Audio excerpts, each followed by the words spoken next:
It's time for Honest Game Trailers of You. The Last of Us Part 2? Yes. So we're going to see a video about you.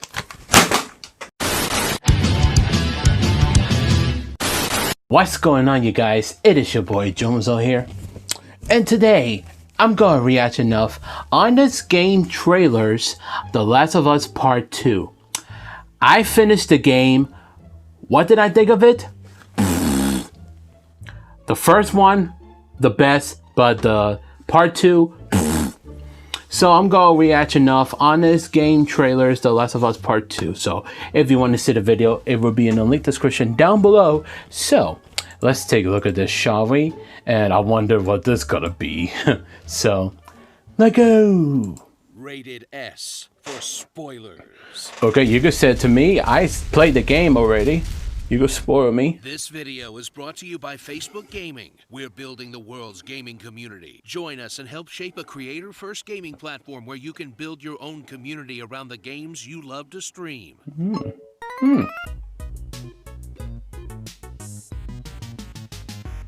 From the studio known for its cinematic masterpieces, and also this Pants Bandicoot, comes the sequel to one of the most highly regarded hallway shooters in gaming history that brings innovation to the series in a way the world has never seen before by sucking every ounce of joy out of it. The Last of Us 2. Boo. Swallow the bitter pill that is The Last of Us 2.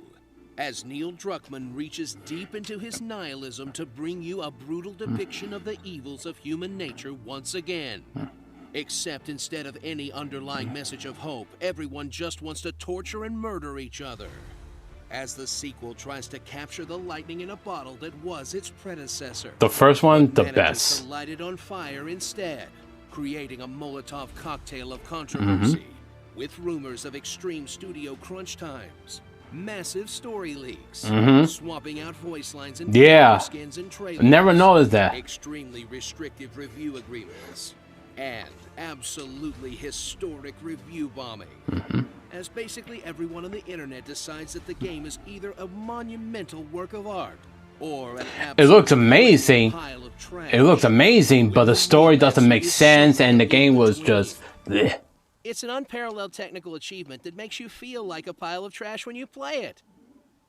Enter the overgrown wreckage of Seattle as you explore a city turned into a lawless crater of destruction in the aftermath of a pandemic. Much like actual modern Seattle, as you explore beautifully designed set pieces of dilapidated buildings, broken bridges, and dense forests that start off with a surprisingly open zone to explore at your own pace, before funneling you back into one-way corridors for the rest of the game, where you'll pick through every last closet so you can hoard. Yep, that's what I've been doing. In a Final Fantasy. That's what I've been doing. Safes with the combinations that people helpfully left on notes 5 feet away. Find your 18th pristine guitar so you can play your girlfriend the world's worst cover of Take On Me. Yep, every time I played that, I had to play the guitar. Yep. And solve environmental puzzles. It was alright, so show off their but I'm not here to play the guitar, I'm here to play a game. Button screams at you to move along so you can get to the next cutscene about savagely beating someone to death. As the game's incredible acting, animation, and environmental design do their best to cover up for the fact that this entire series is basically Dark Uncharted. Crush yet another dog's skull in the graphic combat of The Last it of was Us 2. dark. As the Yeah, that was worst bad. That I had to executions of the kill previous Doc. games are given the best treatment money can buy, and your horrendous murders are rendered with extreme detail, which would probably be more effective if we hadn't all been desensitized for the past 2 decades to think this stuff is awesome. As you angrily MacGyver a variety of guns, bows, and makeshift explosives to smash your enemies into pulp. Or go in quiet with the signature stealth mechanics that will have you hearing through walls like you're the f***ing Daredevil. Nah. To sneak up I behind your know. foes and take them down That's quickly with just- your now infinite shiv. Then get immediately spotted because of the 2-minute long choking animation. and be forced to die-hard your way through the rest of the fight, mashing the dodge mechanic to duck and weave like a seasoned boxer if they get too close, until you get caught and watch yourself get butchered like poultry. Yep. Or get your head mashed in with a hammer, or get your face eaten off, and so on, and so on. Yep. That happens to me. That happens to me. Satisfying despite its best intentions. And definitely the high point of an otherwise unrelenting slog through terrible circumstances and worse decisions. That will have you saying, "Man, I can't wait till I get back to the part where I shotgun a guy in the face and his friends cry out his name in anguish." Experience the full misery of The Last of Us 2's narrative, as the sequel decides the tone and characters of the previous game I know. just weren't up to par, and kills off one of the first game's main characters Yeah. within the first couple of hours, setting off a John Wick-style revenge plotline that will have Ellie murdering hundreds in a quest for her father figure's killers. Until you get to the twist, and they have you play as Joel's murderer. I know. Then expect you to be sympathetic. Who the hell wants to play her that she murdered Joe? Why I want to play her? Had more impact if the game wasn't based on you mowing down literal platoons of people and then torturing them for information. Not to mention the extremely convenient encounters as secondary characters appear out of nowhere, then are taken out just as unceremoniously. That have little to no impact on the story because you never actually gave a about them in the first place. As The Last of Us 2 desperately struggles to be poignant by making the character you control do dumb and unspeakable over and over again, and then tries to make you feel bad for controlling them. All while making the same tired point about revenge being bad that was cliche in biblical times. In a narrative that will leave you feeling as hollow, pointless, and nihilistic as the world of The Last of Us 2. I mean, at least the protagonist of Spec Ops: The Line had a way out. Really? So shiv that clicker and get ready to feel like shit. In a technical marvel, Oh, I do it's the feel closest like- that video games have ever come to the feeling of reading a great work of literature. In that it feels important, is occasionally fascinating, but mostly just sucks to get through.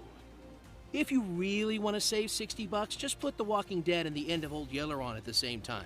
It should give you about the same experience. Starring Ellie Degenerate, Mazel Tov, Mazel tov. Rhonda Drowsy, Short Round, Short round. Hunger, Hunger. Asia. Excuse me. He's not even. Okay. This is just getting ridiculous. Kill Jill 2, Depression Boogaloo. You know, the most unbelievable thing about this game is trying to make us think that people are going to play the PS Vita during the apocalypse. We all know that the Game Gear is the post-apocalypse console of choice. It's a handheld and a brick. Video games. It's true. Why the hell I want to play Abby?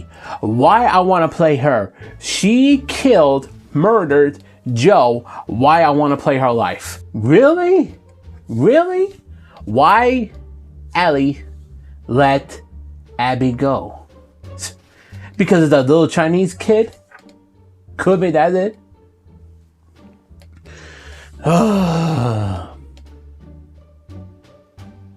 I really hate this game, folks. I really hated it. Thanks to that person made it. If he making The Last of Us Part 3, I will not buy it. I will not buy it. That will be waste of money if that Part 3 will be worse also than Part 2. Well, that's all my reaction for today. So like, subscribe. Thank you so much. And please follow me on Twitter and Instagram and Facebook. It will be in the link description down below. So thank you so much and take care. Y'all have a blessed night and be safe. 30,000 subscribers.